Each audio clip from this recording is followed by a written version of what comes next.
Բարև ձեզ հարազատներս, այսօր պատմելու եմ ռեզուս բացասական արյան խնդիրների մասին, որոնք կարող են տեղի ունենալ հղիության ժամանակ։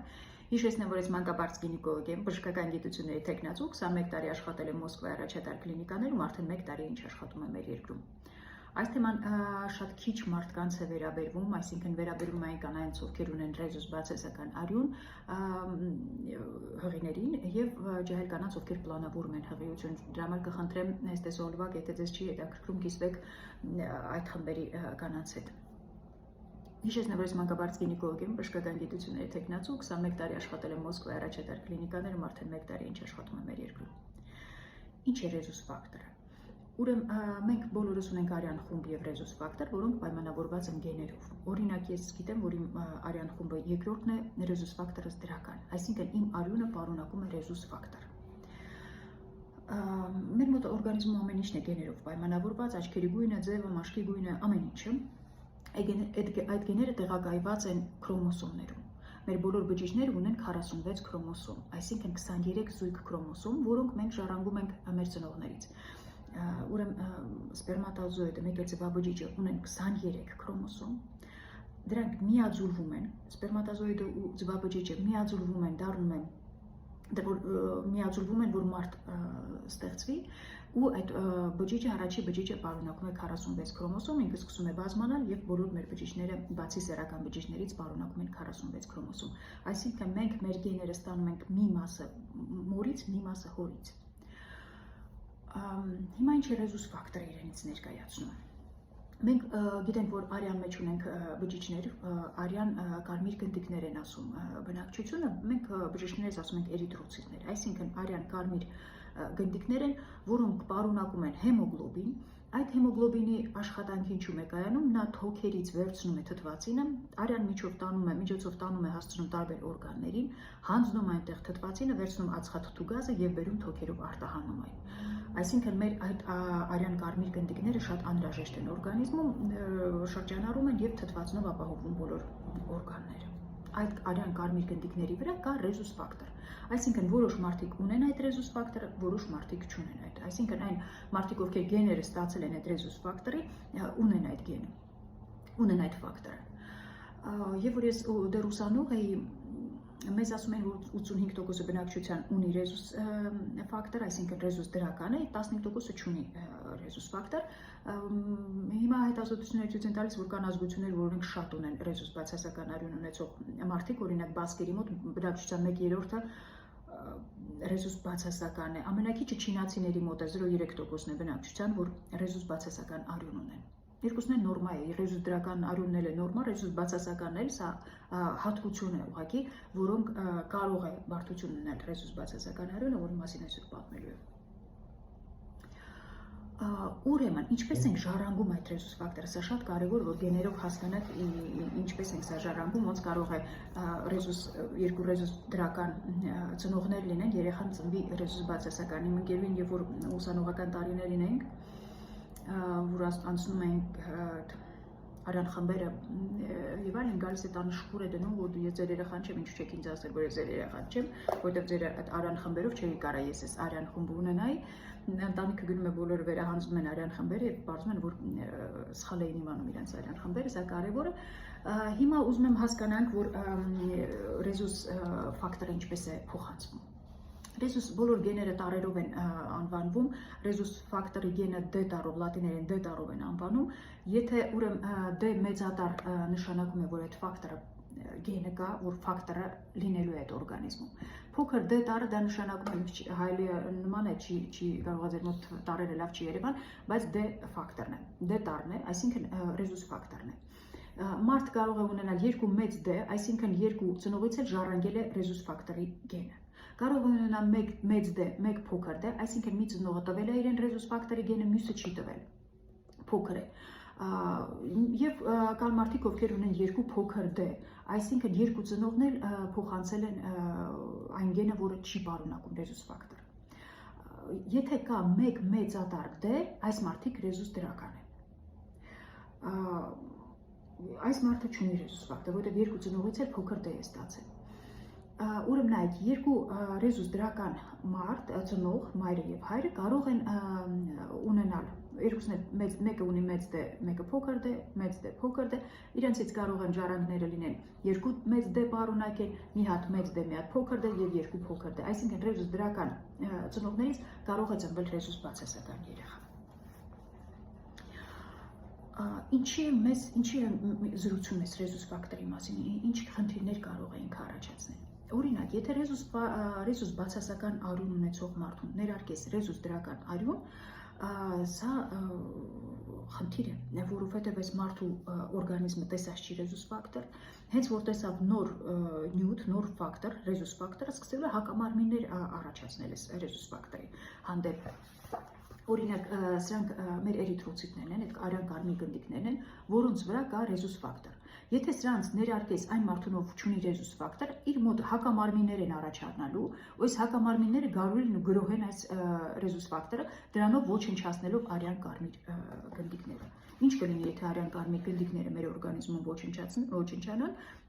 քչանան, սակավարյունություն է լինելու, որի մասին պատմելու է։ Ուրեմն, ինչ է տեղի ունենում հղիության ժամանակ։ Հղիության ժամանակ, եթե կինը ռեզուս բացասական, ուրեմն ռեզուս դրական կանանց սա չի վերաբերում։ Մենք հղիության առաջի այցի ժամանակ հանձնում ենք արյան խումբ ռեզուս ֆակտոր, եթե կինը ռեզուս դրական է, մենք այս թեման լրիվ փակում ենք։ Եթե կինը ռեզուս բացասական է, մենք պիտի իմանանք երեխայի հայրը ռեզուս դրական է թե բացասական։ Եթե երեխայի հայրը ռեզուս բացասական է, այսինքն երկու ծնողները ռեզուս բացասական են, դա նշանակում է իրեն ժառանգը նույնպես ռեզուս բացասական է, նորից թեման ամբողջությամբ փակվում է։ Եթե կինը ռեզուս դրական է, ամուսինը ռեզուս բացասական, ապա երեխան ռիսկ կա, որ ռեզուս դրական է։ Ինչ կլինի այդ դեպքում։ Այդ դեպքում կարող է լինել այնպես, որ երեխայի արյան կարմիր գնդիկները, քանի որ իրենք պարունակում են ռեզուս ֆակտոր, մտնեն մոր արյան շրջանառություն եւ այնտեղ առաջացնեն հակամարմիններ։ Ինչ է տեղի ունենում։ Երեխան ընկերքով կպված է մոր արգանդին։ Ընկերքի անոթները հպված են մոր արգանդի անոթներին, այնտեղից ստանում են կարևոր նյութեր, որոնք պորտալարով տանում են հասցնում երեխային։ Այդ հպման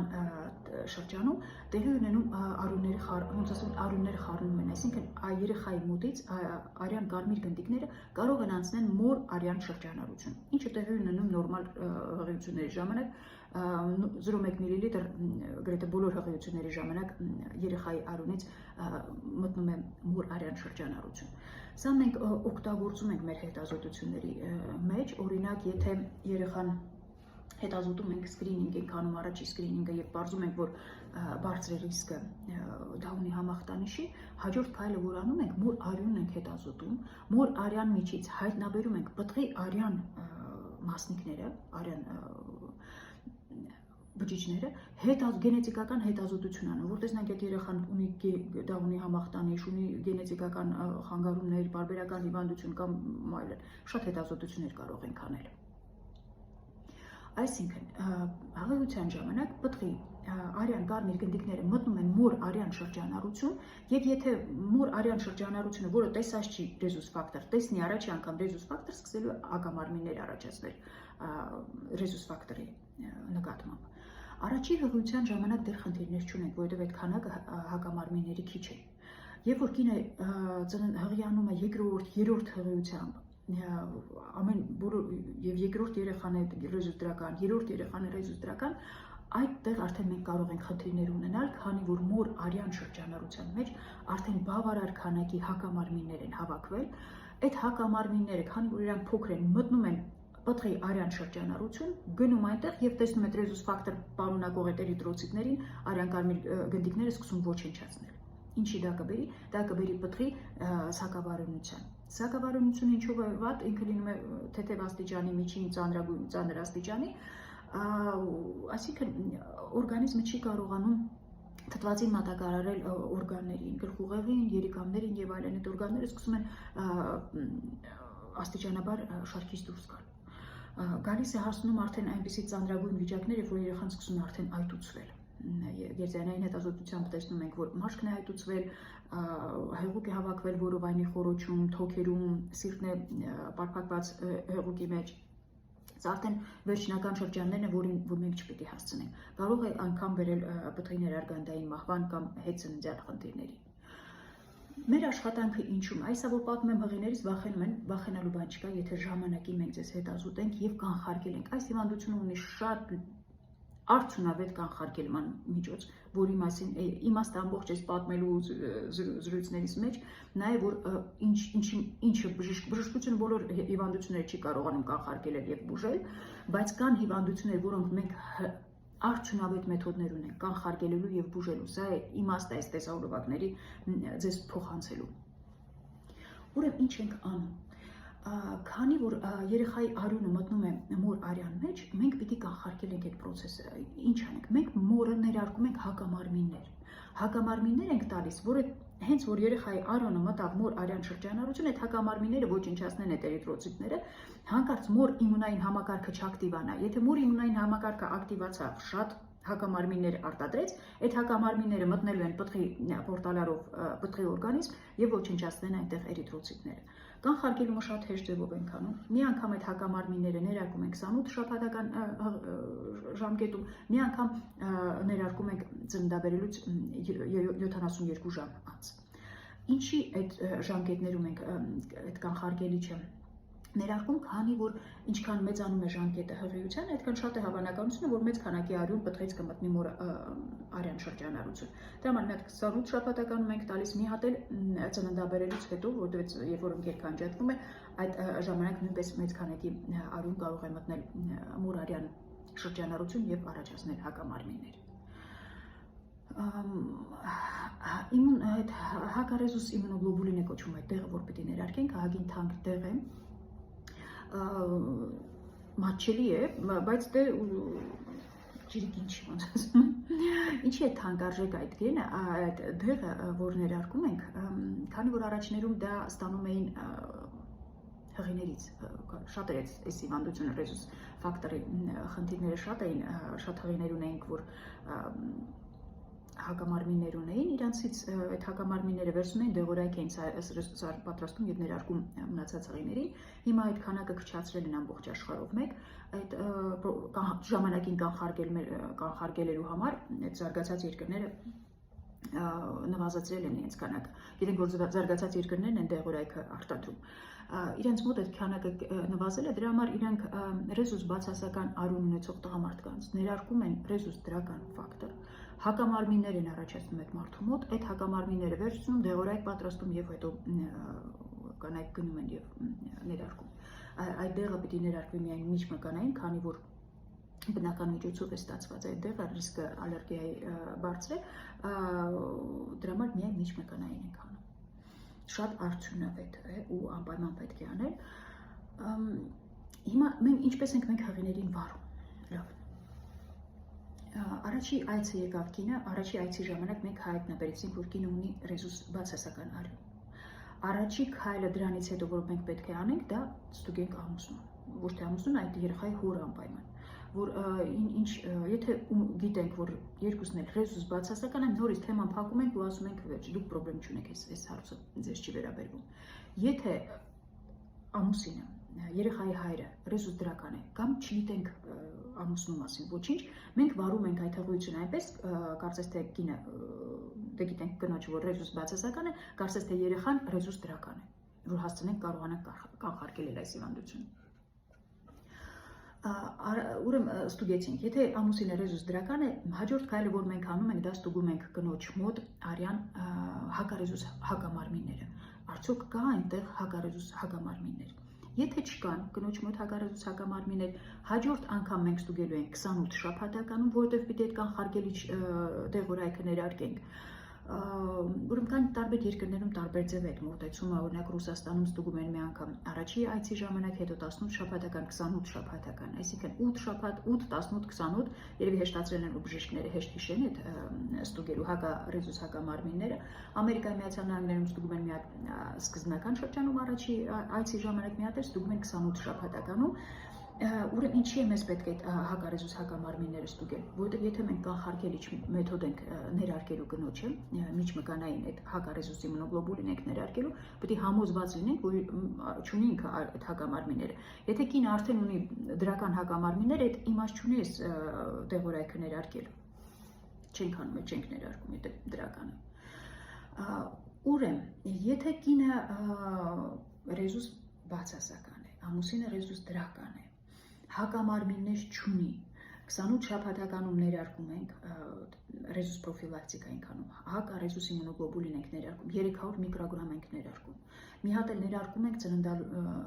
բերելուց հետո 72 ժամվա մեջ, նորից 300 միկրոգրամ ենք ներարկում։ Կան դեպքեր, երբ որ մենք դրանից բացի պիտի ներարկենք, այսինքն եթե կինը ունի օրինակ աբորտ է արել, կամ վիժում տեղի ունեցավ, արտարգանդային հղիություն ունեցավ, չզարգացող հղիություն ունեցավ, մենք բոլոր դեպքերում ենթադրում ենք, որ այդ պտուղը ռեզուս դրական է եւ ներարկում ենք մորը հակառեզուս իմունոգլոբուլին։ Առաջին երամսյակում կարելի է ներարկել ընդամենը 50 միկրոգրամ հակառեզուս իմունոգլոբուլին, բայց եթե չունեք դոզա 300 միկրոգրամներ կարելի է ներարկել։ Ներարկում ենք նաև այն դեպքերում, երբ որ կինը արյունահոսություններ է ունենում, երկրորդ, երրորդ երամսյակում, եթե առաջին երամսյակում զգալի արյունահոսություն է ունեցել, արտահայտված, այդ դեպքում նույնպես ներարկում ենք։ Եթե քսվող արյունային արտադրություն է կամ հեմատոմա է, այդ դեպքերում չենք ներարկում հակառեզուս իմունոգլոբուլին։ Եթե կինը որովայնի տրավմա է ստացել, եթե կնոջը ամնիոցենտեզ ենք արել, այսինքն կան դեպքեր, որ մենք միջամտում ենք, այսինքն հեղուկ ենք վերցնում, որ երեխային պտղաջրեր ենք վերցնում հետազոտելու համար, այդ դեպքերում նույնպես այդ հակառեզուս իմունոգլոբուլինը պիտի տանք կանխարգելման նպատակով։ Ռեզուս բացասական հղիներին խորհուրդ չի տրվում կատարել խորիոնի բիոպսիա, ամնիոցենտեզ կատարելուց պիտի զգուշ լինենք հանկարծ պլացենտային գերքի միջով չանցնենք ասեղով, երբ ենք անում, պիտի իմանանք, որ կեսարյան հատման ժամանակ, կամ եթե կինը ծննդաբերել է բնական ծննդաբերական ուղիներով եւ ձեռքով ենք անջատել ընկերքը, այդ դեպքերում մենք կրկնակի դոզա պիտի տանք, ոչ թե 300 միկրոգրամ, այլ 600 միկրոգրամ պիտի տանք, քանի որ այնտեղ արյան ռիսկը, որ մեծ քանակի արյուն է մտել մոր օրգանիզմ, շատ բարձր է եւ 300 միկրոգրամը բավական չի լինի այդ դրանց այդ պտղի էրիթրոցիտների չեզոքացնել այդ ֆակտորը։ Ուրեմն, այսինքն եթե կինը արդեն առաջի այցի ժամանակ ունի դրական հակառեզուս հակամարմիններ, դրական ռեզուս ֆակտորի դրական հակամարմիններ, ինչ ենք անում այդ դեպքում։ Այդ դեպքում ինքը արդեն ռիսկի խմբի է, սկսում ենք ամեն ամիս ստուգել հակառեզուս հակամարմինները արյան մեջ, ամեն ամիս ստուգում ենք։ Եթե իրանք չեն աճում, ուղղակի ամեն ամիս ստուգում ենք մինչև ծննդալուծելը։ Էլ պրոֆիլակտիկա չենք, կանխարգելում չենք անել 28 շաբաթականում կամ ծննդալուծելուց հետո։ Եթե տեսնում ենք բարձրանում են հակամարմինների ցիտրը լինելու այն թվերով մեկը 4-ի, մեկը 16-ի, մեկը 32-ի, մեկը 16-ի, մեկը 32-ի արդեն համարվում են կրիտիկական թվեր։ Այս 16-ի, մեկը 16-ի, մեկը 32-ի ժամանակ արդեն պտղի մոտ կարող է սկսվել միջին կամ ծանր աստիճանի սակավարյունություն։ Ինչ պետք է անել, արդեն թողում ենք հանգիստ այդ բոլոր արյան անալիզները, այլ ոչ մի հակամարմին ցիտրեր չենք որոշում, հաջորդ քայլն ենք անում, որը կոչվում է գլխուղեղի միջին զարկերակի արյան հոսքի արագությունն ենք ստուգում։ Ինչ է տեղի ունենում, սակավարյունության ժամանակ պտղի գլխուղեղի զարկերակի արյան հոսքը արագանում է։ Սա բոլորին է վերաբերվում, մեր մեծահասակներին նույնպես, եթե մարդ սակավարյունություն ունի, միջին աստիճանի, ծանր աստիճանի, օրգանիզմը այդպիսի պաշտպանողական մեխանիզմ ունի, որ արյունը բոլոր տեղերից հավաքում է, տանում է կարևոր օրգաններին, գլխուղեղին, երիկամներին։ Դրա համար, երբ որ պտղին դոպլեր հետազոտություն են անում, գլխուղեղի միջին զարկերակի արյան հոսքն են ստուգում, տեսնում են, որ արագացել է։ Կան հատուկ հաշվարկման աղյուսակներ, որտեղ բոլոր ժամկետներին համապատասխան նորմաներ կան, եթե տեսնում ենք այդ նորմայից զգալիորեն բարձրացել է արագությունը զարկերակային, պիտի անցնենք հաջորդ քայլի։ Հաջորդ քայլը որն է, պիտի ճշտենք դիագնոզը, իրոք որ երեխան ունի սակավարյունություն, թե ոչ։ Ինչ ենք անում, պտղից արյուն ենք վերցնում, մոր որովայնի միջով երկար ասեղով ծակում ենք, հասնում բորտալարին, բորտալարից արյուն ենք վերցնում, հետազոտում այդ արյունը։ Եթե սակավարյունությունը իրոք ծանր սակավարյունություն է, կատարում ենք արյան փոխներարկում։ Եթե ծանր սակավարյունություն է, բոլոր դեպքերում էլ կատարում են փոխներարկում։ Եթե այդ խնդիրները առաջացել են 35 շաբաթականի մոտ, ծննդալուծում ենք այդ հղիներին։ Եթե մինչև 35 շաբաթական է, եթե ծննդալուծես, այդ երեխան չի կարողանում դրսում ապրել, դեռ պատրաստ չի նյարդային համակարգի խանգարումներ կարող է ունենալ, հաշմանդամության ռիսկերն են բարձրանում եւ այլն, կատարվում է ներարգանդային արյան փոխ ներարկում պտղին։ Կարող է պետք լինել մի քանի անգամ դա կատարել, նոր ծննդալուծել։ Այս թեմաները վախենալու չեն, որ գուցե վախենալու են պատմում այս ամենը, բայց սրանք կանխարգելելու են, կանխարգելելի թեմաներ են, արդեն զարգացել է բժշկությունը, այս հարցում, որ հաստատ զարգացել է, դրա համար ինչ է պետք կանխարգելել, անպայման։ Մեր երկրում բժշկությունը շատ թանկ է, ինչպես տեսնում ենք, մատչելի չի, դրա համար կանխարգելելը մեր երկրում պետք է առաջնահերթ լինի։ Այսքանն էի ուզում ասել, նորից կխնդրեմ, որ դեպ շատ կարևոր բան բաց թողեցի, որ ասեմ, եթե մենք կնոջը ոչ մի հետազոտություն չանենք, այսինքն կինը հղիացել, ինքը ռեզուս բացասական է, հղիացել է, առաջի երեխային է ծննդաբերել ռեզուս դրական, երկրորդին, երրորդին, այդ կանանց 16%-ի մոտ ծանրագույն հետևանքներ կարող են լինել, այսինքն պտղի ներարգանդային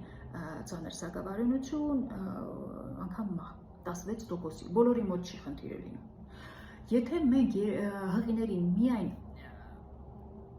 ծննդալուծելուց հետո այդ 72 ժամվա մեջ ներարկենք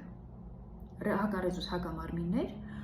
հակառեզուս իմունոգլոբուլին մորը ներարկենք, ապա այդ ռիսկերը 16%-ից իջեցնում ենք մինչև 1-2%։ Եթե մենք 28 շաբաթականում նույնպես հղին այդ կանխարգելիչ մեթոդը տանք, այսինքն հակառեզուս իմունոգլոբուլին ներարկենք 28 շաբաթականում, այդ ռիսկերը մենք նվազեցնում ենք մինչև 0,1-0,2%։ Պատկերացնում եք ինչքան է կանխարգելումը արդյունավետ է այս հիվանդության համար։ Դրա համար վախենալու ոչինչ չկա, հիվանդություն կարող է լինել, հետազոտում ենք ու կանխարգելում։ Եթե պետք է բուժումը մեր երկրում դեռ զարգացած չի, այս փոխներարկում, արյան փոխներարկումը հղիության ժամանակ դա զարգացող երկիր ենք, դիմանանք, որ դեռ զարգացող ենք։ Կլինիկաները, որոնք երրորդ կարգի կլինիկաներ են, իհարկե պիտի մասնագետներ ուղարկեն արտասահման սովորելու այդ փոխներարկումները կատարենք, որտեղ այսպես չի կարելի։ Մենք շարունակենք մնալ զարգացող երկիր։ Այսքանը ուզեի ասել, մեծ հույսերով կհանդիպենք նորից, տեսահոլովակի վերևում կդնեմ հարցեր, կուզեմ, որ այդ հարցերին պատասխանեք, որ հասկանամ հետադարձ կապը տեսնեմ, հասկանալի պատմածս թե ոչ, հաջողություն բոլորիդ։